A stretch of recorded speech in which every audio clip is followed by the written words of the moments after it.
पाकिस्तान की foreign policy ने पूरी दुनिया के अंदर बाबा बंगाली वाला जादू कर दिया है। कंट्री भले कोई भी हो, भले चाइना है या अमेरिका है या सऊदी अरब है या ईरान है, पाकिस्तान के तल्लुकात तमाम कंट्रीज के साथ ऐसे हैं जैसे पाकिस्तान हमेशा से चाहता था। अभी जो रिसेंटली सऊदी अरेबिया का पाकिस्तान के साथ मुआहिदा हुआ है, इस मुआहिदे के पीछे चाइना का बहुत बड़ा हाथ है, क्योंकि चाइना हमेशा से सऊदी अरब के अंदर जो है यूएस को निकालना चाहता था और इसने पाकिस्तान के ज़रिए ये काम कर दिया है।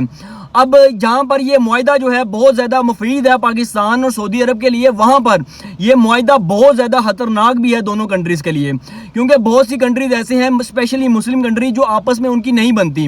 जैसे सऊदी अरब की जंग यमन के साथ है, या सऊदी अरब ईरान के खिलाफ है, या टर्की जो है वो इजिप्ट के खिलाफ है और उसकी अरब के साथ भी नहीं बनती, या जो कतर है वो यूएई के खिलाफ है। तो ऐसा ना कहीं हो कि सऊदी अरब की जो पर्सनल जंग है जो हमारे मुस्लिम कंट्रीज़ के खिलाफ ही है, पाकिस्तान उस जंग का हिस्सा बन जाए। पाकिस्तान का मकसद यही हमेशा से रहा है और होना भी चाहिए कि जितने भी मुस्लिम कंट्रीज हैं उन सबको एक ही प्लेटफॉर्म के ऊपर यूनाइट करना, ना कि एक सऊदी अरब के पीछे दूसरे मुस्लिम ममालिक की जो है वो जंग ले लेना। हमारा मकसद है मक्का और मदीना की हिफाजत करना और ये हमारे ईमान का हिस्सा भी है। बाकी हिफाजत करने वाली अल्लाह की ज़ात है, मगर अल्हम्दुलिल्लाह अल्लाह पाक ने हमें मुल्क पाकिस्तान को इस चीज़ का सबब बनाया है।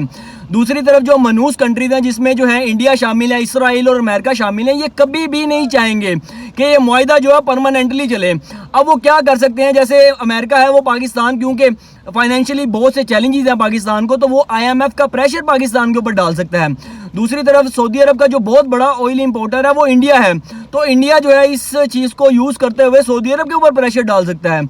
और इसके साथ साथ इसराइल अपनी इंटेलिजेंस जो है शेयर कर गया है, तीनों ममालिक मिलकर किसी तरीके से भी पाकिस्तान और सऊदी अरब का ये मुआहिदा जो है ये रिवोक कर सकते हैं, तोड़ सकते हैं।